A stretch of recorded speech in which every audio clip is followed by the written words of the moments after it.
김탁 유진 자산운용 이사님과 함께하도록 하겠습니다. 어서 오세요. 네, 안녕하세요. 안녕하세요. 네, 네. 반갑습니다. 네, 아니 처음 뵙는 게 아니라 또 네, 다시 네. 뵙는 거다 보니까 더 반가워요. 아, 그래요? 저도 네. 그렇습니다. 네. 네. 두 분은 또 왠지 또 그 사이에 자주 보셨을 것 같고요. 어떤가요? 네, 며칠 전에도 이제 같이 저녁 먹으면서 이제 얘기했는데, 네. 오늘 제가 네. 타기 형이라고 하잖아요. 타기 형한테 네네. 좀 네네. 일찍 오라고 나 할 말 없다고 그랬는데, 네. 제가 오늘 준비를 하다 보니까 좀 할 말이 많아져가지고 좀 그쵸. 시간이 좀 길어졌어요. 그래서 안 그래도 오시자마자 대화가 한번 오갔죠 지금. 네. 정확히 8시 10분부터 할 거라고. 네. 아 정말요? 네, 20분 기다렸습니다. 20분이나 지금 추가했네요. 네. 죄송합니다. 네. 아쉬우셔가지고. 네. 아니 뭐 유익한 말씀 해주셔가지고 잘 네. 들었습니다. 그쵸. 알겠습니다. 일자리가 많이 회복되지 않는다. 네. 아 네. 어떻게 해야 될까요? 일자리 회복되면. 알겠습니다. 약간 주식 얘기하시죠. 만담 코너를 하나 만들어 드려야 될 것 같은데요. 네, 주식 얘기를 네. 하시죠. 네. 아니 제가 이제 원래 이제 김탁 이사님하고 같이 일할 때는 그러지 않았는데 네. 여기서 혼자 일을 하다 보니까 오만 그 고민들이 많고 막 이래가지고 생각이 너무 이제 산으로 가는 경향이 있는데 오늘 이제 김탁 이사님께서 얘기하신 거 아주 집중적으로 주식에 대한 이야기로 딱 이렇게 바로 들어가는 걸로 하시죠. 맞아요. 아니 오늘 주제를 보니까 저는 네. 정말 관심이 가는 게 주식의 역사로 본 투자 전략인데 사실 역사만큼 중요한 그 공부 자료가 되고 기준점이 되는 게 또 없는 것 같아서 네. 기대를 좀 가지고 들어보려고 하는데 지금 준비하신 게 보니까 뭐 삼전, 네이버, 카카오, 기아, 이마트 이런 곳들인데 네네네. 저희가 시작하기 전에 시청자분들한테 좀 네. 어떤 게 가장 궁금하세요라고 말씀을 드렸거든요. 그래서 준비하실 네. 순서는 네. 있으셨겠지만 혹시 네, 삼전이나 네이버, 네네. 카카오 그렇지. 이런 걸 가장 궁금해하셔서 맞아. 순서를 좀 그렇게 가도 될까요, 네, 이사님? 괜찮습니다. 우선 보니까 네. 네이버 90조 얘기하신 분 맞냐고 얘기하는 거 보니까 아마 이제 보셨던 분들이 많은 것 같고 90조를 이제 지르셨거든요. 이제 그때 한번 네. 올해 2월 달 정도에. 아, 그래요? 정확하게 어. 가장 그 성장주가 안 좋았을 때. 네. 아, 네, 그때 막 미국 금리, 국채 금리 올라가고 10년물이 네. 성장주 다 팔고 이제 다 같이 경기 민감으로 가야 된다. 그렇죠. 이럴 때 이제 질러놓고 많이 공격도 받고. 그렇죠. 예, 예. 스스로도 지금 타이밍이 맞았나. 하지만 뭐 방향성에 대해서는 뭐 여전히 그때나 지금이나 뭐 생각은 다르지 않습니다. 네. 3개월 빨랐을 뿐 맞췄다. 이렇게 응원해 주시는 분이 많은 것 같습니다. 맞췄다라는 것보다는 그냥 그때 제가 왜 그렇게 네이버에 대해서 얘기를 했냐면 제가 주장했던 거 많이 얘기했던 거 우리가 이제 매크로는 계속 우리가 예측이 굉장히 어렵잖아요. 맞아요. 사실 뭐 오늘 내일 장이 어떻게 오를지 떨어질지 그걸 예측한다는 건 사실은 굉장히 불가능에 가깝습니다. 네. 그런 상태에서 근데 이제 네이버를 말했던 건 이제 구조적으로 성장하는 거에 대해서 이제 저만의 논리가 있었던 거고 다행스럽게 뭐 잘 온고잉하게 가고 있는 것 같아요. 오늘은 한 2% 빠져가지고 개인적으로 뭐 싹 그렇게 하루하루 보시지만 어쨌든 하루하루 그럼 네이버부터 중요하죠. 네. 갈까요 그러면 네이버부터? 아니요. 아닌가? 삼성전자부터 삼성전자부터 제가 갈까요? 삼성부터 오케이. 가는 거 말씀드렸죠. 오케이. 네, 아까 이제 또 삼성전자 말씀하신 주주예요. 또. 아니 근데 아, 네네. 시청자분들께서 네. 말씀하셨어요. 그래요? 네, 그럼요. 개인적인 거 아닌가요? 네, 아니 알겠습니다. 전혀 아닙니다. 네. 전자부터 제 말이 가시죠. 잘안 나오네요. 네, 삼전부터 가시죠. 네. 이게 사실 뭐 주식의 역사라고 하면 굉장히 이제 좀 뭐랄까 좀 보링하고 그죠? 우리가 근데 역사라고 하면 딱 이제 하기 싫잖아요, 뭔가. 역사는 제가 제일 싫어하는 과목이었어요. 그래서 인문학에 대해서 좋아하는 과목 있으셨나요? 없었습니다. 인문학은 뭐 없었습니다. 책을 네. 좀 많이 제가 읽으라고 많이 말씀드렸는데 인문학 책을요. 네. 네. 경제 관련된 책 많이 읽으셔가지고. 네. 제가 네, 네. 아무튼 과학 공부를 많이 해가지고 네. 아이고, 아무튼 예, 죄송합니다. 예, 예. 네. 아니요, 그 과학 공부 많이 하셔가지고 뭐 좀 초석이 되고 계시니까. 네. 네, 다양한 기후 위기도 많이 말씀. 네. 네, 기후. 날씨가 너무 더워요. 그러니까 어떻게 해야 됩니까? 빨리 하시죠 저기 삼성전자. 만담 코너를 하나 만들어 제가- 드릴게요. 제가 질문을 오늘 만담은 그만해야 이호석 아카데미에서 하시고 네. 빨리 합시다. 제가 질문을 더 많이 하게 되는데. 네. 삼전으로 가보겠습니다. 그러니까 이제 역사라고 하면 굉장히 뭐 이렇게 막 보링하고 접근이 어렵다 생각하시는데 그러니까 저는 이거를 일부러 준비한 건 아니고요. 제가 이제 운용을 할 때 저는 언제나 생각을 하고 있는 거예요. 언제나 매번 이 소위 말하는 대형주 중심 제가 이제 운용을 하는 종목들에 대해서는 기본적으로 최소 10년 정도 10년. 미니멈. 예. 그리고 뭐 그 이상은 좀 역사를 알고 있어야 된다. 역사라고 한다는 게 뭐냐면 이 주가가 어떤 식으로 이 회사가 흥망성쇠를 가져가고 해왔는지, 예, 그러면 주가가 왜 올랐고 왜 떨어졌고, 이제 이런 부분에 대해서 우리가 어느 정도는 알고 있어야 된다. 최소한 어느 정도가 아니고 굉장히 깊게 알고 있어야 됩니다. 최소한 주주라면요. 이제 그런 측면에서 제가 뭐 평소에 연구했던 부분들을 그냥 좀 정리해서 갖고 온 거예요. 그러니까 삼성전자 말씀드리면 2005년도부터 이제 제가 정리했는데 왜 2005년도냐면 그냥 제가 이때부터 이제 매니저 생활을 시작했어요. 네. 그래서 뭐 개인적으로 저는 뭐 개인적으로 특별한 이유가 있는 줄 알았죠. 네네. 개인적으로 투자한 거는 뭐 조금 떨어지잖아요, 신빙성이. 제가 이제 레코드가 있는 것들만 가져온 거죠. 제가 이제 그렇죠. 그래서 보면은 근데 뭐 삼성전자 2005년도에 보면은 그때 이제 시가총액이 이제 삼성전자가 2005년도에 한 50% 올라요. 예. 그때 이제 삼성전자가 엄청 뭐 2005년도 어닝이 좋았냐? 네. 이제 보면 어닝이 좋은 건 아니에요. 역성장합니다. 2004년도 대비. 그러니까 2004년도가 반도체가 좀 좋았고 2005년도가 빠졌는데 주가는 올라요. 근데 그 이유는 2006년 실적에 대한 기대감이 있었던 거예요. 선행성. 그러니까 이제 결론적으로 먼저 말씀드리면 그 삼성전자라는 주식은요. 그 생각보다 실적의 선행성이 강한 주식이에요. 별로 이렇게 동행하지 않습니다. 그러니까 제가 이것도 제가 이렇게 계속 트랙 레코드를 따라가면서 보면 정말 삼성전자는 생각보다 매우 강한 선행성을 갖고 있어요. 선행성을 네. 가지고 있다. 근데 모든 주식이 다 선행한다고 생각하지만 생각보다 그렇지 않은 주식도 꽤 많습니다. 왜 그럴까요, 근데? 저는 그렇게 생각해요. 삼성전자라는 회사가 갖고 있는 비즈니스 이 포트폴리오 자체가 네.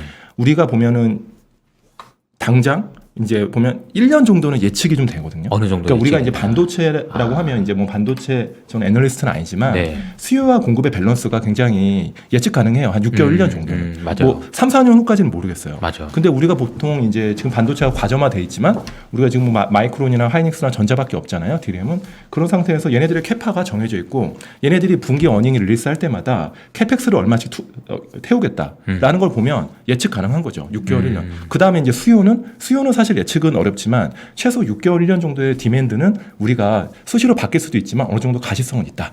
예, 그런 측면에서 삼성전자 이제 뭐 반도체 비즈니스 자체가 당장 하루하루 예측을 못하는 그런 비즈니스는 아닌 거죠. 어떻게 보면 그런 측면에서 선행성이 좀 강하지 않았나라는 생각이 들고요.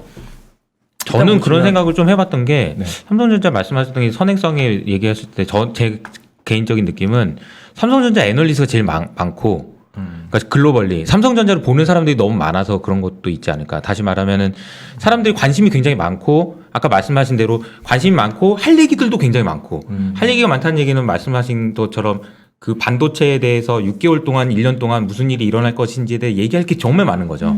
근데 다른 종목들은 그렇지 않은 종목들도 있어서 그런 걸 수도 있겠다는 생각이 좀 들었는데 저런 생각은 좀 다른데 그런가요? 그건 추후에 다시 한번 알겠습니다. 말씀하시죠. 네. 네. 무슨 말씀인지 제가 좀 이해는 했고요. 네. 아무튼 그래서 이제 2005년도에 이제 주가 오르고 2006년도부터 7년도까지는 좀 횡보합니다.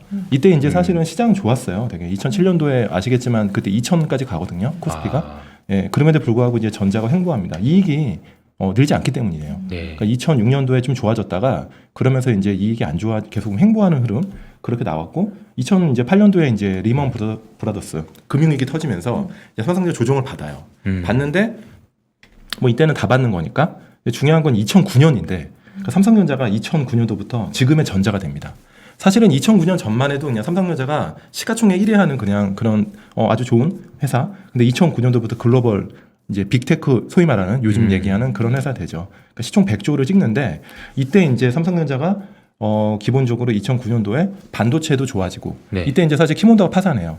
그래서 반도체도 좋아지고 그 다음에 이제 스마트폰이 여기서 장착이 되는 거죠. 2009년도 10년도에. 그러니까 사실 이때만 해도 삼성전자 스마트폰을 비웃는 사람들이 굉장히 많았어요. 맞아요. 그냥 뭐 소위 말하는 그냥 피처폰, 아주 그냥 그런 폰에서 스마트폰 이제 넘어가는 뭐 그런 단계. 피처폰 잘 만들고 그냥 패스트 팔로우 그냥 이 정도 창의성이 없는. 근데 이제 삼성전자가 2012년도 이제 보시면요. 이때 주가가 50% 오르는데요. 2012년. 네, 2012년도. 이제 9년, 10년 조금씩 오르다가 2012년도에 주가가 50% 오릅니다. 삼성전자 주가가 50% 오랐다는 건 대단한 사건입니다. 그렇죠. 네. 근데 이때 이제 어떤 일이 있었냐면 삼성전자 물론 반도체에서 이익을 많이 내지만 삼성전자가 갤럭시 S3, 노트라는 그런 시리즈를 공존 히트를 합니다. 그러니까 스마트폰에서 경쟁력을 인정받은 거예요. 그러니까 애플과 이제 약간 경쟁이 되는 거 아닌가? 약간 이제 그런 생각하면서 삼성전자가 옛날에 반도체에서 거의 모든 이익을 내던 회사가 스마트폰에서 거의 한 50% 60%의 이익을 냅니다. 전체 영업이익 포션에서요. 그러면서 이제 삼성전자가 재평가되면서 이제 시가총액 200조를 달려가죠. 저 그림에서 100이라고 써 있는 게 이제 100조라는 거예요. 시가총액이. 네, 시가총액. 네, 그래서 저 네. 100이라고 써 있는 그때부터 한 뭐 200조 연저리까지 올라가는 그 구간에 대한 이야기를 지금 해주시고 맞습니다. 계십니다. 네. 네. 그림을 이해하시려면은 좀 필요한 것 같아서. 네, 그 100조에서 이제 200조 가는데 시간이 꽤 걸린 거고 그렇죠. 200조로 가요. 12년도에. 근데 이제 삼성전자가 2013년에 접어들죠. 근데 이익은 2013년도에 사상 최대 이익을 냅니다. 2013년에. 네. 2013년도에 30조 가까운 이익을 내요. 영업이익 네. 기준으로. 근데 2013년 주가를 보시면 주가가 빠져요. 한 10% 이상 빠집니다. 그렇군요. 왜 그럴까요? 그것도 선행성인가요? 선행성. 그렇죠. 그러니까 2012년도에 13년도에 이익을 땡긴 거예요. 음. 거기다가 이제 스마트폰에 대한 우려가 생기죠. 음.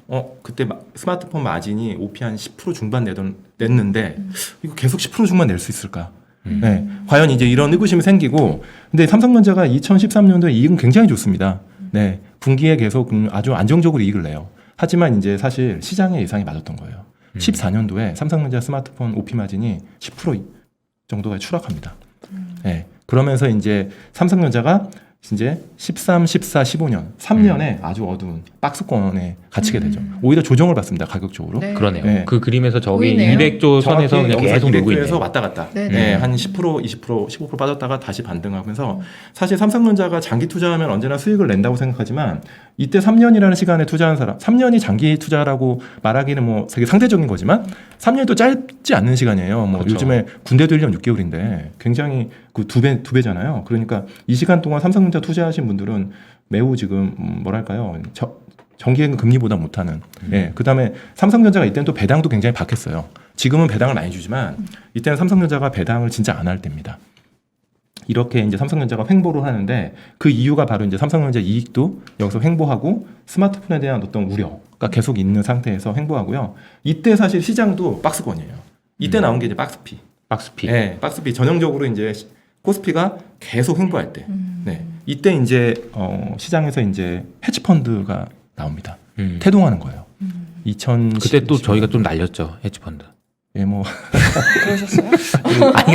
아닙니다. 아니, 아, 예. 자기 자랑 굉장히 자연스럽게 잘하시는데. 아니, 자기 예. 아니 이때 이제 저희가 이제 가짜신 줄 알았는데. 네, 같이 했습니다, 같이. 헤지펀드를 같이 했던 때고요. 네. 이때 이제 박스피에 갇히니까 그때가 좋았죠. 예, 시장이 이제 시장에 투자를 하면 이익을 못 내잖아요. 시장 오르질 않으니까. 그러니까 이제 롱숏이라는 어떤 그런 맞아요. 전략들이 굉장히 많이 들어온 거고 이제 절대 수익이라는 걸 대해서 굉장히 사람들이 갈구한 거죠. 이렇게 됐는데 이제 삼성전자가 영원히 이제 박스권에 갇힐 줄 알았죠. 저도. 근데 2016년도에 전자주가가 50% 올라요. 한 40% 정도 올라요. 네. 근데 16년도에 영업이익이 삼성전자 영업이익이 오히려 절대 늘지 않습니다. 그냥 20조대예요. 엄청 이익이 는 게 아니에요. 근데 왜 이렇게 막 전자주가 급등했을까요? 16년도에. 네, 그냥 기억 안 나. 불과 4년 전인데 잘 기억 안 나죠. 5년 전인데. 그게 이제 삼성전자가 그때 16년도부터 이 반도체의 사이클이 조금씩 수급 밸런스가 맞는 거예요. 그러니까 이때 박스피에 갇혔을 때 LP다도 파산합니다. 그러면서 이제 D램이 과점이 되는데 이런 부분에서 이제 반도체가 야 살짝 이 사이클이 좀 빅사이클이 올려나? 막 이런 얘기들이 16년도 나오고 그러면서 17년도에 대한 이익에 대한 기대감이 굉장히 높았던 거예요. 그러면서 이제 삼성전자 주가가 먼저 반영하고 선반영 네. 하고요. 두 번째로는 이때 이제 삼성전자 스마트폰이 다시 재평가됩니다.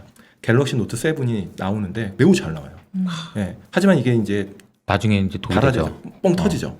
비행기 같은데 못 타고 그러니까 제가 이때 뭐 좀 해외를 많이 다닐 텐데 그 삼성전자 스마트폰은 언제나 모든 공항과 비행기에 다 붙어 있어요.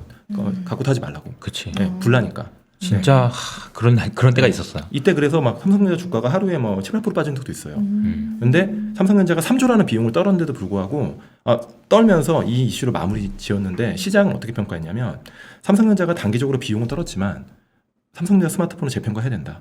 그러면서 이제 반도체에 대한 어떤 기대감, 선행성이 있었고 스마트폰에 대한 재평가가 되면서 전자 주가가 16년도에 이제 40% 오르고 네. 17년도에 이제 아니라 다를까 맞았던 거죠.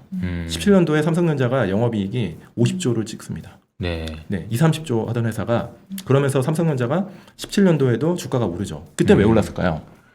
그때 이제 서버 수요 나오면서 그 말고. 디램 18년도 이익을 또 땡기까지 18년도 땡긴 이익. 거야. 그러니까 삼성전자가 17년도에 50조를 냈는데 18년도에 더 좋을 것 같은 거야. 그쵸. 반도체 사이클이 이게 그냥 1년에 끝날 게 아닌 거야. 이때 나온 게 슈퍼 사이클이에요. 이때 야 이거 진짜 반도체 슈퍼 사이클 빅이 아니다. 완전 슈퍼다. 그치. 그러면서 이제 18년도에 이익을 17년도에 땡깁니다. 그러면서 이제 삼성전자가 그때 뭐 시가총액 뭐 한 300조 중반, 뭐 엄청난 퍼포먼스를 이제 가져오면서 시장도 좋았고, 네. 그러면서 이제 사실 이제 2018년을 맞이하는데 이제 2018년은 미중 무역 분쟁이란 매크로 변수가 있긴 했지만 2018년도에 삼성전자 주가가 20% 이상 급락해요. 왜죠? 왜 그럴까요? 지나고 나니까 220조까지 빠지네요, 그죠? 그쵸. 이때 18년도에 분기 영업이익을 삼성전자가 거의 한 4조 막 이렇게 냅니다. 거의 이때 58조라는 이익을 내요, 연간. 그 매 분기에 엄청난 이익을 내는데 전자 주가는 흘러내리죠. 이게 바로 실적이 이제 좋았는데. 실적이 좋았는데 17년도에 너무 땡긴 거고 19년도가 불안한 거예요. 이때 19년도가 반도체가 슈퍼사이클인 줄 알았는데 약간 디맨드가 약해. 그러니까 실제로 디맨드가 약해지기 시작한 거예요. 그러니까 19년도 이익이 빠질 거를 미리 반영하는 겁니다. 그래서 삼성전자가 18년도에 조정을 받는 거고 거의 30% 가까이. 그러면서 실제 19년도 되니까 삼성전자 이익이 20조대로 빠집니다. 예, 반도체가 급감하는 거죠. 그러니까 주가가 잘 맞췄던 거네요. 그러니까 시장이 미래를. 정확했던 겁니다. 그러니까 시장이 생각이. 그러게요. 그러니까 삼성전자를 두고 투자를 하고 사고 팔고 했던 사람들이 맞았던 거네. 그 가격에 모든 샀던 사람이 맞진 사람들이. 않았겠죠? 모든 네. 사람이 맞진 않았지만 가격이라는 게 그 사람들이 만들어낸 가격이 네. 결과적으로는 선행성이 있었다는 얘기는 실적을 잘 맞췄다라는 걸로 이해할 수 있는 누군가는 거고. 맞췄던 거고 누군가는 맞췄던 누군가는 거고. 계속 따라다닌 거죠. 음. 잘 뭐 아무튼 그러면서 이제 2019년도에 그렇게 이제 이익이 빠지면서 이제 굉장히 어려운 상황이 됐는데 2019년도 주가는 보시면 아시겠지만 주가가 40% 올라요. 또 네. 삼성전자 주가는 매 분기 YOY로 막 30-40% 급락합니다. 어닝이. 하지만 주가는 그 우려의 벽을 타고 오릅니다. 왜냐하면 20년에 대한 기대감이 또 생깁니다. 그러니까 사이클이 이런 거죠. 19년도에 수요가 빠지는데 이게 보니까 19년도에 한 중반 정도 되니까 소위 말하는 지금 미국의 빅테크, 뭐 아마존, 뭐 구글 이런 회사들의 서버 발주들이 이게 가시화 보이는 거예요. 그러면서 이제 이익이 2020년 이익이 좋아지겠구나. 그러면서 이제 19년도에 주가가 한 40% 오르고요. 그러면서 이제 20년을 맞이하죠.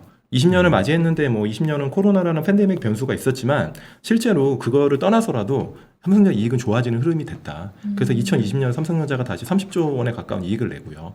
그러면서 이제 2020년에 주가가 또 40% 올라요. 그래서 500조를 많이 돌파합니다. 올랐죠. 예. 네, 500조를 돌파해요. 이게 왜 그러냐면 왜 그랬을까요? 2020년에 이익을 보고 땡긴 게 아니고 올해의 이익을 보고 땡긴 겁니다. 2021년에 그렇죠. 올해 삼성전자가 분기에 10조 이상 이익을 낼 겁니다. 그래서 올해 50조 정도의 이익은 사실은 굉장히 가시성이 높아요. 근데 이제 이런 말씀 하시죠. 저한테 분기에 10조 내고 작년 대비 YOY 30%씩 늘고. 근데 전자주가 왜 요지부동일까? 오히려 이제 올해 YT도 빠졌잖아요. 한 2-3%. 강한 선행성을 갖고 있기 때문입니다. 네. 자, 그러면 네. 어떤 느낌이 드세요, 승희님?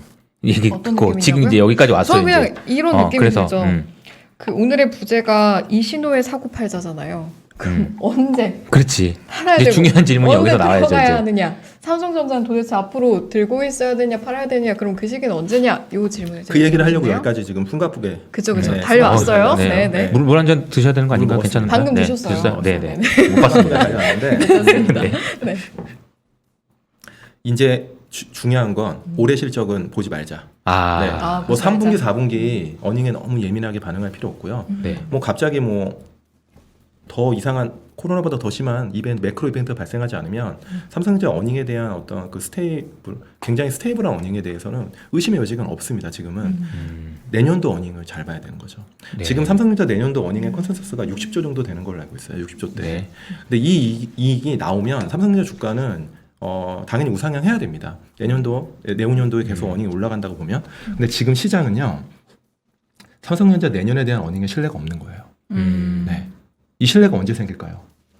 이건 시간이 필요한 겁니다. 그러니까 지금 이 반도체 수급에 대해서 반도체 애널리스트들이 저보다 아주 더 자세하고 더 명확하게 얘기하겠지만 저는 투자자 입장에서 말씀드리면요. 네네. 지금 삼성전자가 지금 뭐 서버 수요가 좋고 이런 건 좋은데 팬데믹이 아무튼 언젠가 끝날 거잖아요. 그 팬데믹이 끝났을 때 과연 노트북과 스마트폰의 수요가 빠지는 거에 대해서 과연 삼성전자 어닝이 버틸 수 있을까? 그러니까 하이닉스 똑같은 거예요.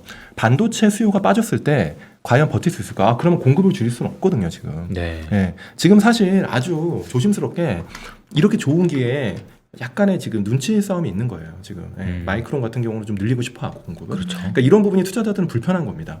아무리 셀사이드 애널리스트들이 올해 이익 좋아, 내년에도 60조 이상 나옵니다. 얘기해도 글쎄, 못 투자자들이 믿겠네. 그렇죠. 못 믿으면 네, 지금은 믿기가 어려운 거죠. 그럼 언제 삼성전자 주가가 오를까? 제가 아까 말씀드렸지만 내년 이익에 대한 신뢰가 생겨야 되고 그게 생기려면 시간이 필요한 거고 그러려면 반도체 수요가 견조하다는 거를 보여줘야 돼요. 그거는 우리가 언제 확인할 수 있냐? 계속 확인해야 돼. 매월 데이터. 그 다음에 빅테크들의 어떤 서버 발주. 그 다음에 스마트폰 수요가 생각보다 견조하다. 팬데믹이 약간 마무리되는 국면에서도 여전히 아주 소비가 견조하다는 거를 확인해야 삼성전자 주가가 우상향할 거라고 좀 보고 있습니다. 그럼 일단은 이게 첫 번째.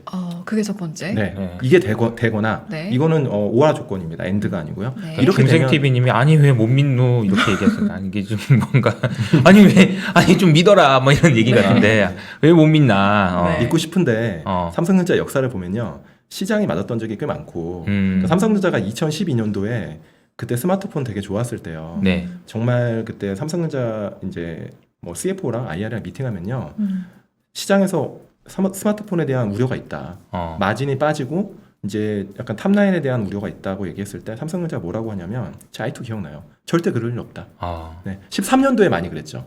왜냐하면 13년도에 12년도는 모든 게 좋았을 때고 그냥 반영했던 거고 네. 13년도에 이익을 엄청 많이 내고 삼성전자 스마트폰 IM 사업부가 제 기억으로는 엄청나게 성과가 많이 받을 때예요. 그때 뭐 엄청 사상 최대 이익 경신하면서 근데 시장은 계속 의문을 제기했죠. 이익 지속 가능한 이익이 맞냐? 삼성전자 맞다. 근데 어떻게 됐죠? 14, 15 계속 빠지죠. 이익이.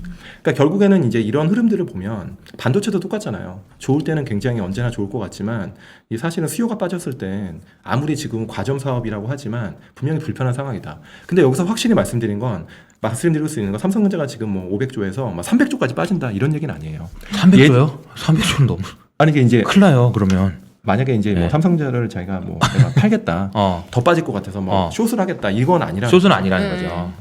왜냐하면 삼성전자가 이제 그때 덜컥했습니다. 300조. 매크로의 어떤 변수에 취약해진 회사는 아니라는 거죠. 그렇죠. 네, 포트폴리오 자체가. 그래서 이제 첫 번째가 아까 말씀드린 것도 실적이고요. 네, 두 번째가 삼성전자만의 그 올가닉한 성장이에요. 이거는 실적이 아니고 삼성전자만이 보여줄 수 있는. 그러니까 소위 말하는 새로운 성장 엔진. 이게 사실은 비메모리라고 보고 있는데 네. 아직은 비메모리에서 가시적인 성과가 안 나오고 이제 TSMC랑 격차가 좁혀지지 않으니까 그게 이제 주가에 반영되지 않고 있는 거고요. 이제 세 번째로는 이제 삼성전자가 많이 갖고 있는 현금으로 뭔가 이제 계속 M&A를 하는 거죠. 뭐 얼마 전에 뭐 하만을 인수했듯이 뭐 그런 식으로. 하만 이후에 인수를 못했다는 거에 대해서 조금 실망하시는 분들이 많은 것 같아요.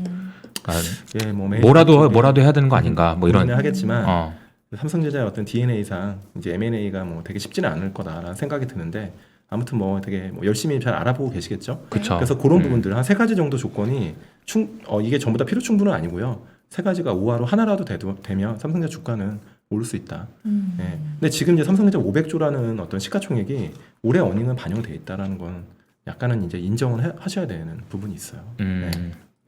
이해가 되는 부분이 있네요. 그러니까 저는 항상 말하시면 주린이라서 작년 말부터의 상황을 보니까 실적이 좋은데 왜 안 가는 거야? 라서 좀 답답했는데 선반영이 돼서 그렇다고 정리해 주시고 억울하다 이런 거는 좋은 자세는 아닌 것 같아.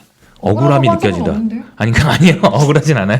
실적이 좋은데 않아요? 실적이 그냥 좋은데 주가가 안 의문이 돼. 있을 뿐이죠. 의문이 있었다. 물음표. 답답하다 이 정도. 답답하다. 억울한 건 아니고. 억울한 건 아니고. 네.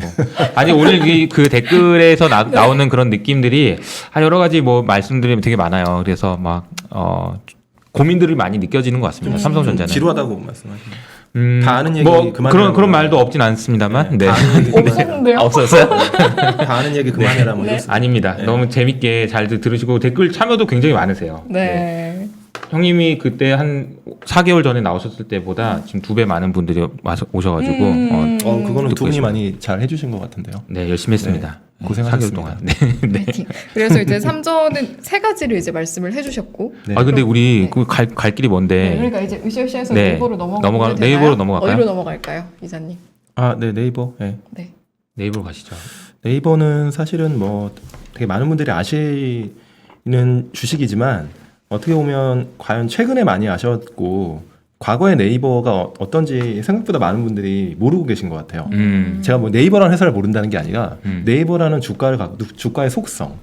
사실은 이 역사를 우리가 이제 제가 이제 스타디하고 연구할 때 주식이랑 다 속성이 좀씩 달라요. 맞아요. 주주 구성도 좀 다르고. 그러니까 네이버가 사실 굉장히 답답한 주식이었어요. 주가 그렇죠. 흐름이 생각보다는. 네, 굉장히 많은 장기 투자자들이 지금 결국에는 뭐 다 이익이 났지만 어떠한 구간에서는 매우 지루하고 주가도 빠진 흐름도 많고. 맞아요. 이제 보면 네이버가 2005년도에 이제 시가총액 1조였는데 2005년 1조였어요. 2005년 1월달에 1조였어요.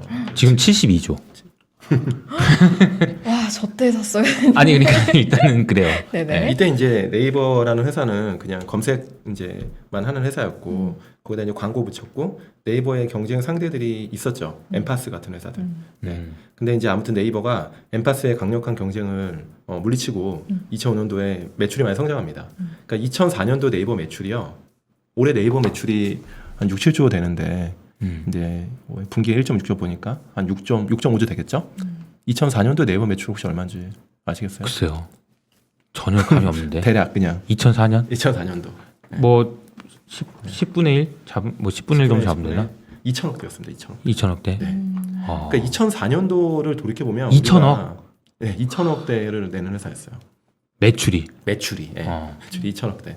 이때만 해도 인터넷으로 돈을 버는 게 맞아라는 의구심이 있을 때예요. 그렇지. 생각보다 불과 10몇 년 전이지만 지금은 너무 당연한 것들이죠. 이 플랫폼이라는 게 이때는 왜 그랬냐면 버블붐이 꺼진 게 몇 년 안 될 때예요. 아. 그러니까 2000년도에 우리가 버블붐을 맞이하면서 저도 그때 주식하면서 많이 깡통을 몇 번 찼는데 슬픈 과거. 그때는 이공계 기피 현상이 있었어. 그랬어요? 심지어 아. 닷컴 버블 꺼지고 나서 아, 그래요? 그런 일들이 있었어요. 제가 이때 이제 네이버 그때는 네이버가요 상장했을 때 종목 이름이 NHN이었습니다. 맞아요. 한 게임이랑 같이 있었어요. 그 2천억이라는 게요 한 게임이 합친 거예요. 게임 매출이 많았어. 제 기억. 그러니까 그때 고스톱 이런 거요. 기억나시나요 지금? 고스톱. 예. 예. 기억이 나버렸네요. 옛날 얘기. 예. 네. 옛날 얘기니까. 기억이 네. 나버렸네요. 네, 제가 네. 이때 이거 네이버로 제가 NHN을 산다고 하면요. 그때 이제 제가 2005년도에 이제 매니저 하면서 산다고 하면 이런 잡주를 왜 사지?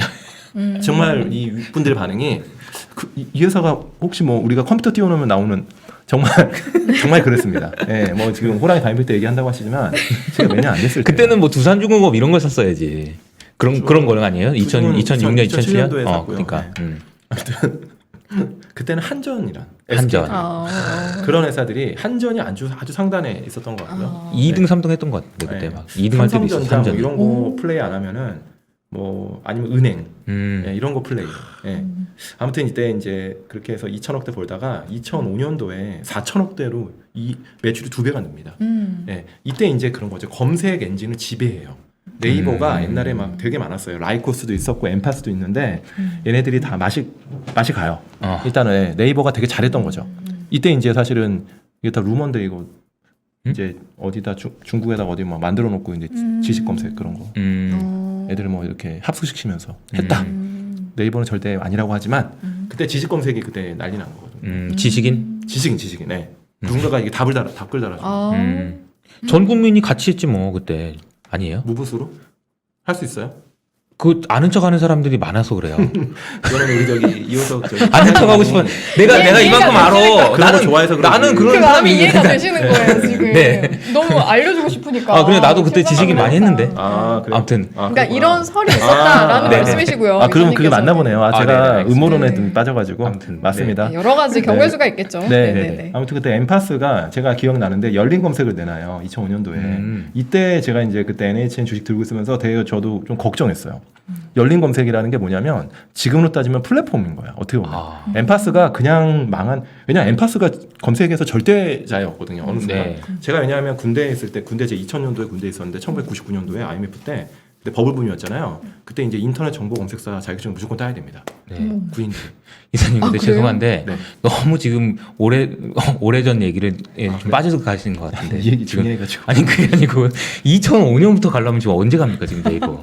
지금 군대 빨리 얘기 갑시다 지금. 그만하겠습니다. 군대 얘기까지 나오면 안 되죠 지금. 달려가 볼게요. 네. 그때 열린 검색이 나왔는데 이제 열린 검색이 그런 거예요. 만약에 이제 내가 이호석의 아카데미라는 채널을 검색한다. 네. 그러면 엠파스에서 검색을 해요. 아. 그러면 네이버를 연결시켜 주는 거야. 아. 더 검색이 잘 돼. 그래서 열린 검색이에요. 열려 있는. 열려 있는. 네, 결국엔 망했습니다. 왜냐하면 사람들이 엠파스 들어가서 열린 검색 하니까 네이버가 편해. 그럼 다음부터 네이버로 가는 거예요. 오히려 엠파스 고객이 유저가 네이버로 가는 거죠. 유입이 됐구나. 예, 네. 이거 만든 사람은 좀 힘들 것 같아요. 그래서 그랬는데 아무튼 그래서 이제 네이버 시가총액이 이때 1조에서 5조까지 4조까지 점프업하고요. 그러면서 6년 7년도에 계속 매출 늘면서 10조까지 갑니다. 그 뒤로 이제 네이버가 굉장히 한 3, 4년 2010한 3년까지 암흑기. 예, 매출이 늘지 않아요. 그러면서 시가총액 횡보합니다. 예, 시가총액 횡보하고 10조에서 이제 네. 내내 그냥 왔다 갔다 하네. 12년까지. 그러니까 사실 네이버가 계속 꾸준히 올랐을 것 같죠. 횡보하는 기간이 꽤 길었어요. 네. 저 그럼 보니까 그렇네요. 2018년에 12조를 한번 찍었는데 그걸 다시 돌파하는 데까지 걸린 시간이 거의 한 7년 전 가까이 걸린 것 같네요. 5년, 6년. 네, 이렇게. 한 5년. 네, 5년 걸렸죠. 그래서 이제 이때 네이버 주식 들고 있으면 답답했겠죠. 이때 왜 그러냐면 딱 하나입니다. 매출이 늘지 않아서 그래요. 그러니까 네이버라는 회사는 결국에는 매출에 굉장히 시장이 주목하고 있다라는 거를 이때 이게 보면 포인트고요. 알고요. 네, 네이버는 그게 포인트입니다. 매출이다. 그래서 2013년도에 네이버 주가가 이때 완전 폭등합니다. 이때 이제 10조에서 20조가 넘어가요. 네. 이때 왜 그러냐면 이때 네이버가 매출이 30% 넘어갑니다. 되게 오랜만에. 계속 10% 성장하다가 그러니까 네이버가 제가 2010년도에 제가 이제 막 운영할 때 이 네이버가 성장을 못하는 회사인 줄 알았어 저도. 네. 더 이상. 검색이라는 게 성장이 둔화되는구나. 그리고 굉장히 매크로 영향을 많이 받는구나. 실제 검색은 그쵸. 광고를 붙이는 거기 때문에 광고라는 게 경기를 많이 타잖아요. 경기를 많이 타기 때문에 네이버라는 주식이 그런 성장 없는 회사인 거죠. 경기 영향 많이 타고 경기 민감주네 이런 얘기까지 나왔던 거죠. 그렇죠. 예, 근데 이제 2013년도에 이제 어떤 일이 있었냐? 네이버가 30% 이상 성장을 보여줍니다. 거기다가 라인이라는 자회사를 만들어.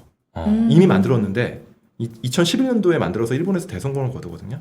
왜 일본에서 왜 성공을 거뒀냐면 사실은 일본에서 이제 입소문이 나기 시작했는데 2011년도 3월달에 어떤 일이 있었는지 지금 기억나세요? 좀 안타까운 일인데 기억이 안 나요. 안 나나요? 언제? 무슨 일이 있었죠? 이때 이제 네. 동일본 대지진이 일어납니다. 일본에서 그 쓰나미가 발생하죠. 그때였군요. 이때 이제 모든 휴대폰이 다 불통이 돼요. 네. 근데 라인만 연결이 되는 겁니다. 생사를 라인으로 확인하는 거예요. 일본 사람들. 이때 라인이 페네트레이션이 완전 듭니다. 그러면서 이제 이렇게 늘기 시작했는데 13년도에 정확하게 라인이 또 엄청난 확장, 돈을 벌 수 있다는 어떤 이런 또 청사진을 제시하니까 네이버가 매출도 늘어, 본업도 좋아져. 막 이런 라인이랑 또 자회사가 있네 하면서 네이버를 재평가하는 거죠. 결국엔 매출 성장률이 굉장히 커졌다는 게 포커스를 맞춰져 있고 그러면서 이제 네이버가 20조가 넘어가는데 다시 또 15, 16년 이렇게 되면서 네이버가 매출 성장률이 안 늘어요. 15년도에. 그러면서 주가 빠집니다. 빠졌는데 16년도 이제 17년도에 조금씩 이제 20조, 30조에서 왔다 갔다 해요. 왔다 갔다. 이렇게 하는데 그러면서 이제 리먼 때 이제 네이버가 다시 20조까지 빠져요. 그러니까 네이버가 어떻게 보면 20조라는 시가총액을 거의 한 5, 6년에 또 머물러 있었던 거예요. 그러네. 그러네요. 10년, 10조 근처에서 또 한 5, 6년, 그렇죠. 20조 근처에서 또 5, 6년 있었던 거네. 요즘 같은 폭발적인 주가 상승은요. 최근에 이제 팬데믹 때 들어오신 분들은 너무 당연한 게 여기겠지만 그러게요. 저같이 네이버 15년 투자한 사람은 정말 격세지감. 놀랍죠. 진짜 네, 그러시겠다. 그런 겁니다, 진짜. 네. 네. 아무튼 근데 이제 그렇게 어두운 건 아니고 굉장히 횡보를 하는데 2019년도에 네이버가 드디어 이제 사고를 칩니다, 제대로. 2019년도 이제 여름에 이제 네이버가 처음으로 매출이 그때 늘기도 해요. 회사가 매출이 느는데 우리가 앞으로 이런 거죠. 시장은 네이버가 매출 느는 거 좋다 이거예요. 근데 지속 가능한 매출이 그로스냐는 거지. 근데 네이버가 이제 시장과 소통을 처음으로 제대로 합니다. 우리의 자회사들을 공개해. 그때 네이버 파이낸셜 이런 거를 시장과 얘기하고 네이버의 이커머스, 쇼핑 이런 거에 대해서 시장의 성장성에 대해서 얘기하니까 네이버 주가가 폭발합니다. 매출도 늘어나면서 그러면서 네이버가 그때 이제 주가가 더블나죠. 거의. 저기 20조에서 30조 넘어가는 그런 구간이었던 것 같아요. 거의 이게- 뭐 그렇죠. 그 맞아. 정도까지. 그 여름에 기억나요. 네, 2019 같이 년도에- 저희 둘이 같이 탐방 한번 갔었던 것 같아요. 판교에. 이때까지만 해도 2019년 초만 해도 네이버 주식 사면 바보 소리 들었어요. 아니 네. 라인에다가 그랬어요? 그렇게 돈을 많이 시장을 쓰는데 이기질 못해. 그래요? 네, 비용은 엄청 쓰고. 비용 많이 쓰고. 네. 근데 2019년도의 이익은요, 오히려 18년도부터 감익이에요. 영업이익. 예. 6천억 이상 감익인데 시장은 네. 이런 성장성에 베팅하고 매출 그로스에 이제 시장이 점수를 주기 시작한 거고 제대로. 그러면서 이제 주가가 재평가되고 2020년에도 마찬가지로 이제 네이버가 코로나나 팬데믹을 얻으면서 네이버의 어떤 쇼핑이 굉장한 그로스를 얻게 되고 다시 검색도 네이버 검색을 통한 광고도 잠깐 이제 계속 꾸준하게 성장하면서 탑라인이 매출이 30% 이상 늘어나는 거죠. 네. 덩치가 커진 회사인데 매출이 뭐 4조, 5조 되는 회사가 30% 늘어나는 거죠. 올해도 지금 작년에 5조 하던 회사가 분기에 지금 1.6조씩 30% 성장하고 있는 거예요. 그러니까 주가가 제가 말씀드렸지만 네이버는 매출 성장률을 굉장히 예민하고 민감하게 반응합니다. 굉장히 파지티브하게 반응하기 때문에 매출 성장률이 계속 이렇게 30% 나온다? 그럼 네이버 주식은 팔 이유가 없다. 이렇게 제가 결론을 말씀드리는 거예요. 그래서 네이버 주가가 사실은 뭐 밸류에이션의 영역으로 들어가서 뭐 90조가 어떻게 나오냐 뭐 설명할 수 있지만 지금 오늘은 그게 중요한 게 아니고요. 매출 성장률이 계속 이렇게 30% 이상 나온다. 네. 이것만 확인하면 돼요. 아. 그러면 네이버 주가는 계속 우상향한다. 네. 그럼 네이버는 체크해야 하는 신호는 매출 성장률이다. 네, 많이 그거를 매출 보자. 성장률에 시장에 많이 예민하게 반응 계속 할 겁니다. 네. 왜냐하면 네. 여기서 중요한 건 그러면 매출만 많이 늘고 나중에 적전하면 그때도 오르냐 이런 질문을 할 수도 있어요. 근데 네이버라는 회사는요 역사를 보면 돈 버는 건 굉장히 탁월한 회사예요. 마진이 쉽게 빠지지 않습니다. 맘만 먹으면. 맘먹은 얘네들은 마진을 언제 빼냐면 네. 자기네들이 투자를 엄청 하거나 갑자기 어떤 뭐 인건비가 확 늘거나 뭐 이럴 때 아니면요 이 네이버라는 회사가 갖고 있는 비즈니스가 이 약간 검색에 광고를 붙이는 거잖아요. 이 광고라는 비즈니스가 매크로 영향을 받지만 마진 구조가 매우 탄탄한 거예요. 기본적으로. 네. 그렇기 때문에 시장은 네이버가 매출만 나와준다 그러면 이익은 담보돼 있다라고 보는 거죠. 네. 알겠습니다. 알겠습니다. 빠르게 그러면 카카오로 뭐 하나 정도 더 할 수 있을 것 같은데. 네, 아 그래요? 네. 하나 정도? 카카오. 카카오를 할까요? 여러분 카카오를 할까요? 네, 네. 이마트를 할까요? 아니 이마트는 시간이 좀 걸려요. 이마트는 시간이 그래요? 좀 걸릴까요? 그러면 또 이마트- 기아도 있는데 그거 빼고. 좋아요. 그럼 카카오로 갑시다. 기아차 카카오 주주분들 카카오로 죄송합니다. 가시죠. 네. 기아 아쉽지만 이렇게 좀 뭔가 더 있는데 다 안 하고 남겨놓는 느낌을 네. 줘야 또 다음에 또 오시고 또 아니면 또 이호석 오시죠. 아카데미 채널에 또 네. 오실 거니까 만담 네. 코너도 하나 만들어. 만담 코너를 해가지고 해야 될 것 같아요. 네. 좀 이거를 한 종목으로 1시간 동안 얘기해야 될 것 같아요. 아 그러니까요. 까불면서. 그럼 좀 지루하고. 아니, 까불면서 하면서 재밌게 할 수 있으니까. 일단 카카오 들어가겠습니다. 알겠습니다. 네. 네. 카카오는 사실은 2014년도 저는 볼 필요가 없습니다. 그건 다음이 상장되어 있는 거고요. 네. 카카오톡이랑 13년도에 합병합니다. 합병하면서 이제 반짝 주가 올라요. 합병 기대감. 하지만 이제 카카오라는 회사는 그 뒤로 굉장히 5년 동안 주가가 횡보합니다. 8조에서 10조. 보면 정말 이거는 진짜 차트가 진짜 흐름이 그죠? 이 회사가 과연 주식이라고 하기 부를 정도 민망할 정도로 주가가 횡보합니다. 맞아. 왜 그럴까요? 정말 그 카카오에 대한 논란은 끊임없이 나온 게 돈을 벌 수 있냐 이거였었던 것 같아요. 수익 구조에 대한 수익을 믿음이 낼 수 없어서. 있냐 진짜로. 카카오 이거 뭐 카카오톡 이걸로 뭘 하겠냐고. 매출은 어땠을 것 같아요, 카카오? 매출은 계속 성장은 네. 했었잖아요. 매출. 근데 카카오의 매출 성장률이 네이버보다 훨씬 높아요. 1년에 30-40%씩. 그러니까 카카오가 불과 2014년도만 해도 4천억, 5천억 이러다가 2019년도에 매출이 2.4조까지 오릅니다. 2.4. 2019년도 초까지 2019년도 매출이 그래요. 근데 2019년도까지 카카오가 2019년 주가가 오르긴 하지만 이때까지 카카오의 어떤 주가는 변동이 없죠. 그 이유는 카카오는 매출 성장률을 시장이 주목하지 않는 거예요. 이게 중요하지 않다. 돈을 벌 수 있는 회사인지 증명해달라. 이거죠. 그러니까 카카오의 영업이익을 연간 영업이익을 보면요, 어떤 한 해는 막 1,700억 법니다. 갑자기 뜬금없이. 와 이제부터 다음에 2천억 볼까? 근데 그 다음에 400억 법니다. 갑자기. 그리고 또 1,000억 벌어.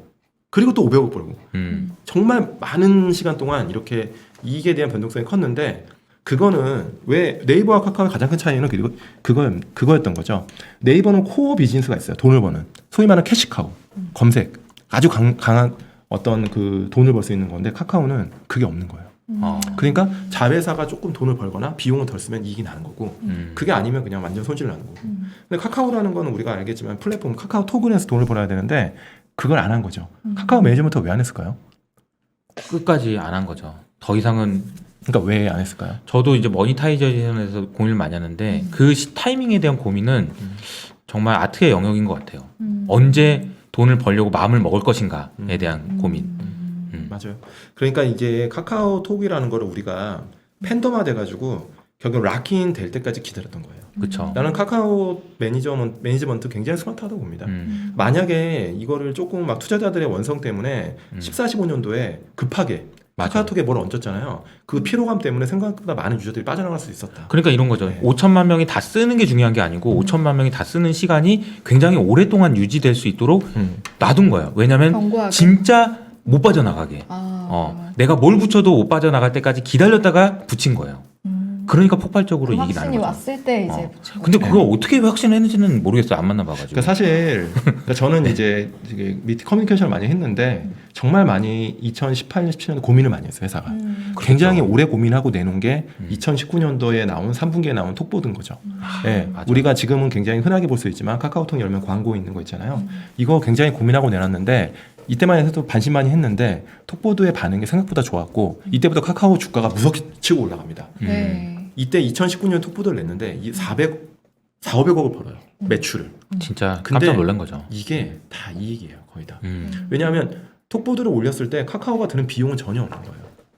뭐 약간 있겠죠. 인건비 같은 거 올리는 사람. 그거 말고는 비용이 들 게 없는 거죠. 그래서 2019년도에 5, 600억 벌다가 2020년도에 2천억대를 법니다. 톡보드로만. 광고 수입. 올해는 얼마 벌 것 같아요? 모르겠어요. 4천억대. 아, 2배씩 올라가네. 그러니까 카카오의 이익이요. 2019년도에 5%, 2020년도에 뭐 10%, 올해 15%, OP 마진이 이렇게 가는 겁니다. 매출 30% 성장하는 회사가 올해 카카오의 매출이 거의 6조 가까이가 될 텐데요. 매출이 몇천억 하는 회사가 아니고 조단위 하는 회사가 마진이 5%씩 늘어나는 거죠. 네.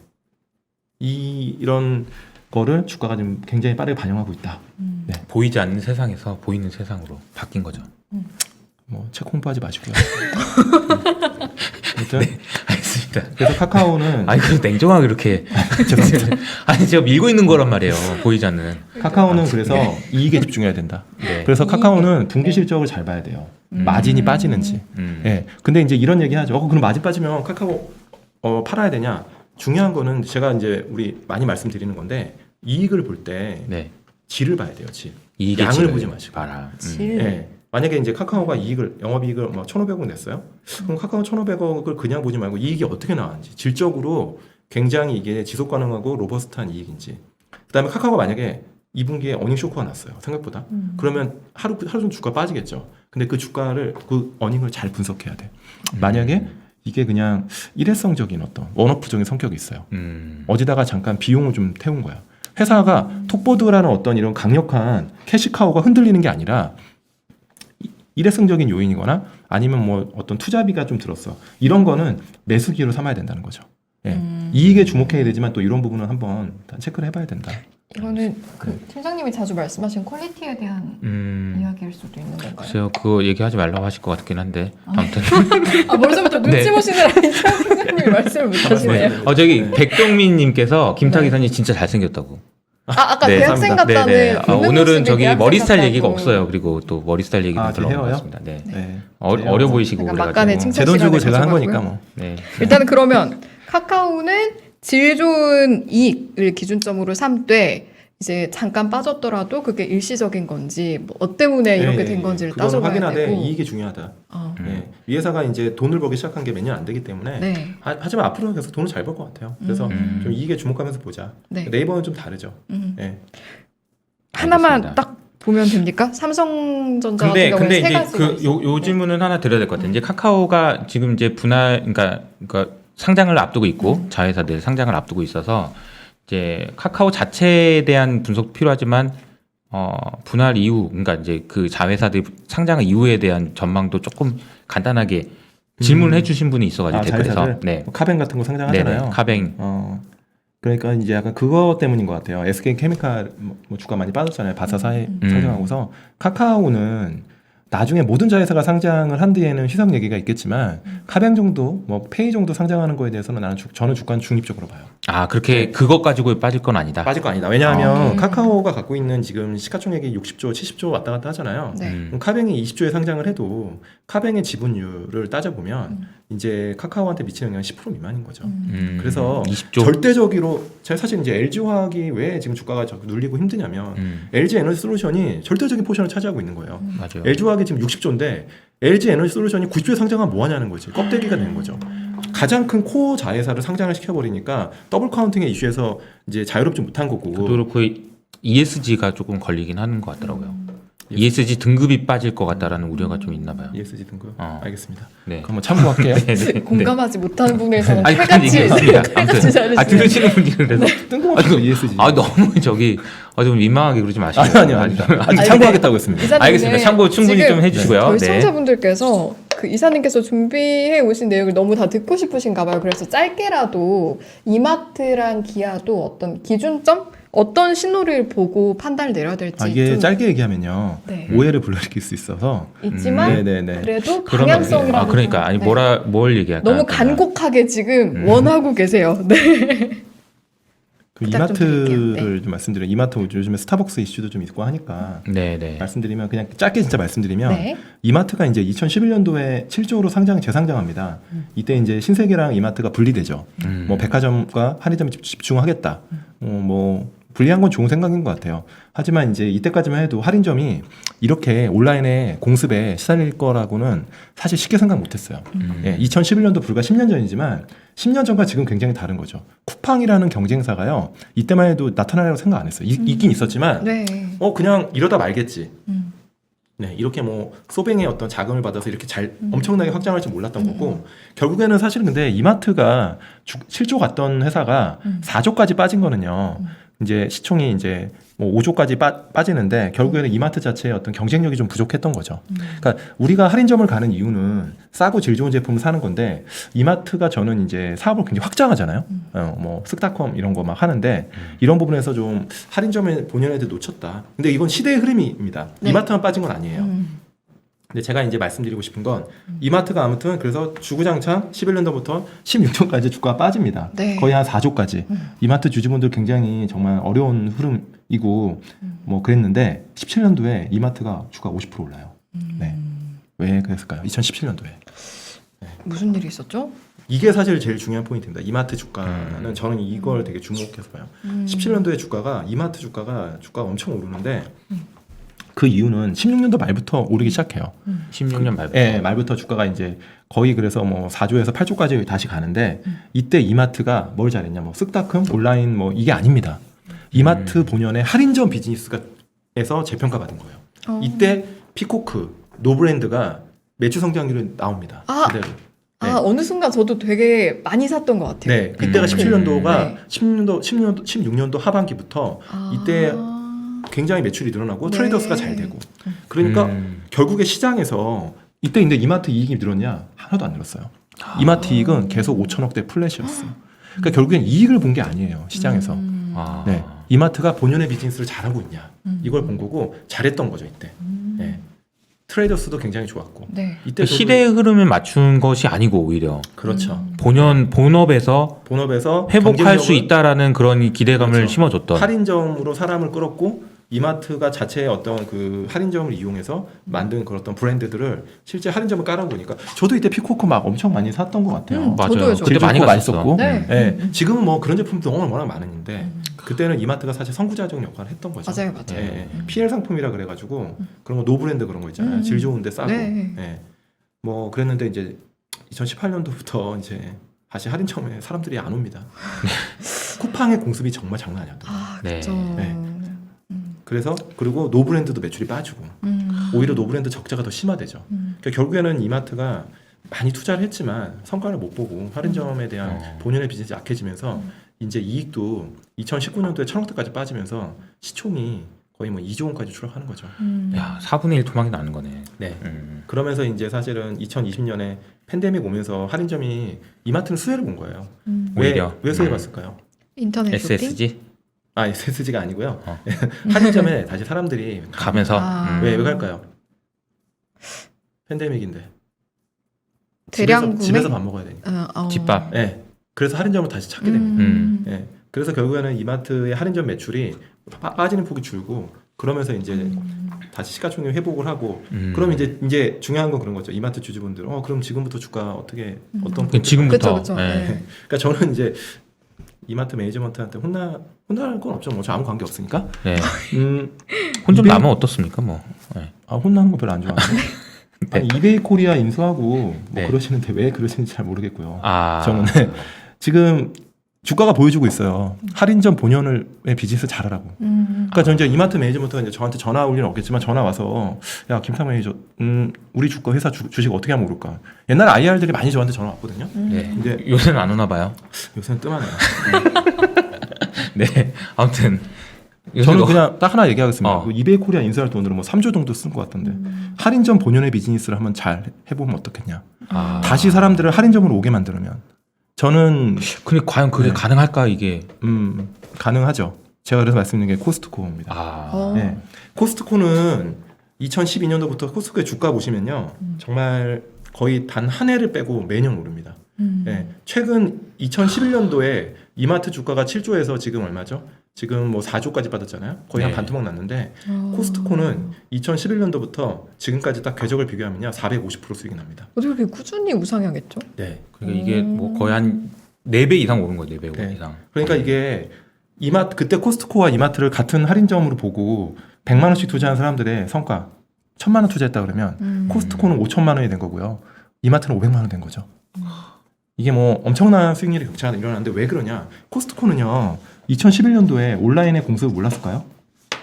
이때 아마존의 공습 이런 거 모르지 않았습니다. 근데 코스트코 매니저먼트는 그냥 온라인 소화 뭐 니는 해라. 나는 그냥 할인율 계속 잘할게. 네. 이렇게 결정 내린 거예요. 지금도 코스트코 모바일 앱 들어가면요. 살 게 없어요. 공산품 몇 개밖에 없어요. 그럼 들어가 보세요.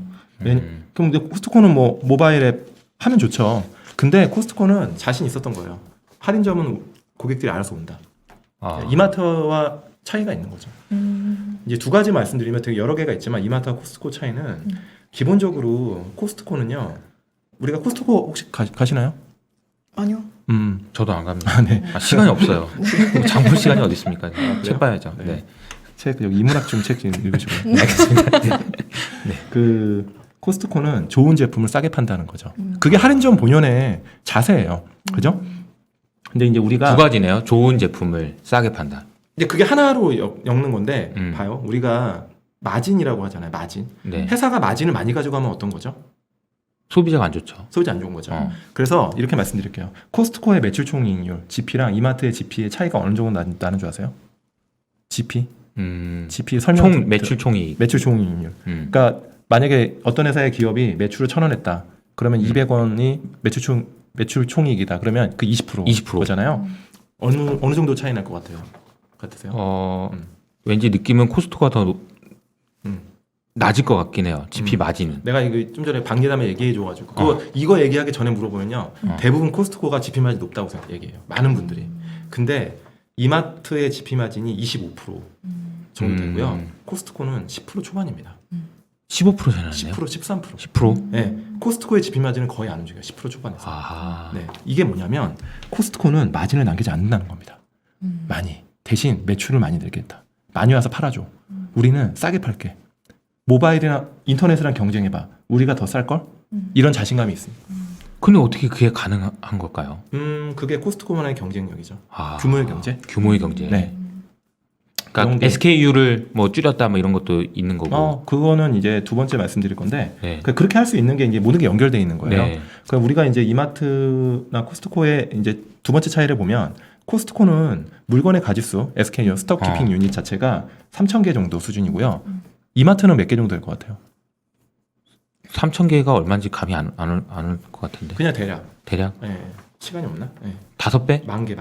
에이? 네. 만 개요? 이마트 공개하지 않는데 제가 이제 볼 때 한 만 개 정도 돼요. 네. 3배 차이. 3배? 이제 예를 들면 이런 거죠. 우리가 이제 이우석 팀장 기저귀 혹시 마트에 사봤어요? 아니요. 안 해보셨어요? 마트에서? 그렇게 육아하시면서. 쇼핑을 안 하시고 아니 이걸로 하던 아, 소리가 인터넷으로. 네. 너무 많으시면 소비 모바일로. 아, 네. 모바일로. 아무튼 우리가 이제 만약에 예를 들면 이제 기저귀를 사러 갔다. 네. 이제 기저귀 종류가 10개 있고 이마트를 가면 코스트코는 3개만 있어요. 어디서 더 구매를 많이 할까요? 3개가 있는 데서 왜요? 그냥 빨리 결정해야 되니까. 10개에서 언제 고르고 있어. 뭐가 좋은지도 실제로 모르는데. 이제 콜롬비아대 교수님이 이제 분석을 했는데 이제 잼 연구 이게 음. 가장 되게 유명한 연구예요. 소비 심리학적으로. 네.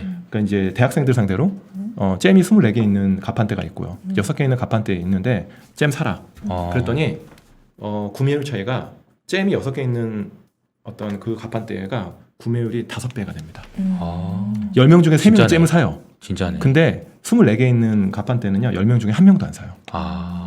사람은요. 결정장애가 엄청 그 스트레스인 거예요. 해외에도 있나 보다. 사람 다 똑같죠. 그러니까. 네, 인문학 책을 좀 읽으라고 제가. 네.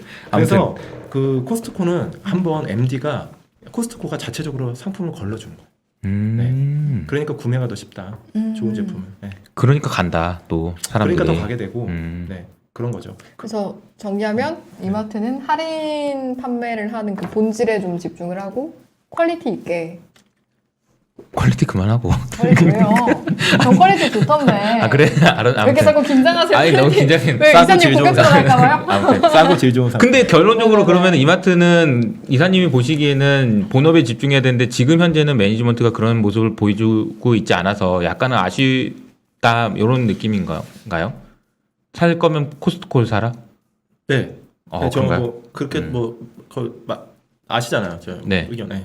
뭐 이런 거죠. 네. 아 그러면은 네. 저희가 종목들을 어떤 신호에 사고 팔지를 보고 있는데 일단 할인점 본연에 집중해야 되지만 차라리 코스트코를 이거요? 이게 저라면 둘 중에 뭘 사라고 하면 이마트를 안 사겠다. 둘과 이렇게 저라면. 딱 비교를 하고 네. 본다면 근데 뭐 알겠습니다. 최근 이마트 주가 뭐 스타벅스 인수해서 좋던데 네. 저라면 조금 고민되겠다. 네, 이런 거고. 알겠습니다. 만약에 본업이 좋아지는 신호가 2016년처럼 나온다면 그때는 한번 제대로 한번 볼 필요도 있겠다 그런 네. 생각을 좀 하게 돼. 네. 근데 생각해 보니까 우리가 얘기를 하는데 여러 가지 종목들을 얘기하는데 하나하나 되게 재밌게 얘기하네요. 재밌어요. 네. 그냥 다 다르네요. 주가가 움직이는 키 팩터가. 그러니까요. 그래서 모든 종목을 다 이렇게 알아야 된다는 거죠. 최소 두 주라면. 네, 내가 알겠습니다. 가지고 있는 거라면 네, 그래야지 우리가 어떤 이벤트가 발생했을 때 주가가 위아래로 움직일 때 대응이 되는 거예요. 그렇군요. 알겠습니다. 10년 정도는 알아야 된다라는 얘기 해주셨는데 사실 그런 컨텐츠 별로 많지는 않아요. 그러니까 뭐 종목에 대한 얘기를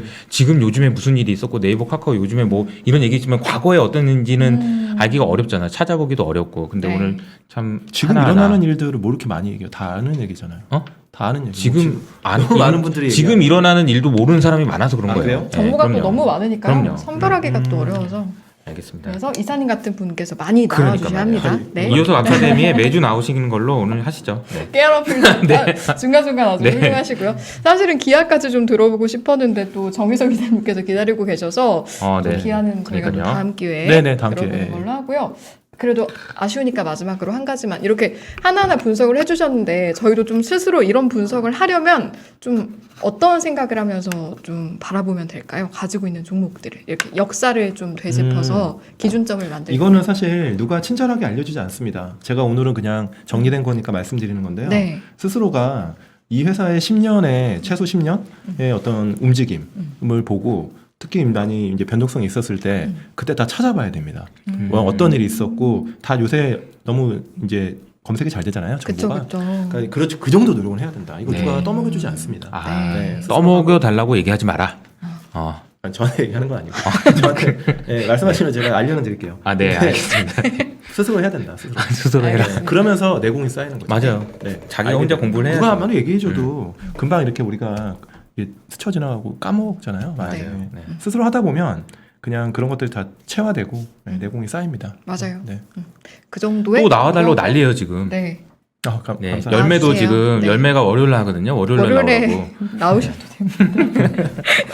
네, 아무튼 알겠습니다. 네. 주주라면 내가 가지고 있는 종목은 최소한 10년 정도는 변동성이 있을 때마다 분석을 좀 잘 할 것이라는 네, 네. 마지막 당부의 말씀까지 네, 해주셨어요. 궤적은 알았으면 좋겠다. 네, 네. 궤적은 알고 있었으면 좋겠고 저희 그러면 2부 여기서 마무리를 해보도록 하겠습니다. 네. 오늘 김탁 유진 자산운용 이사님과 2부 시간 이렇게 소중한 이야기들과 함께 해봤습니다. 말씀 고맙습니다. 네, 감사합니다. 네.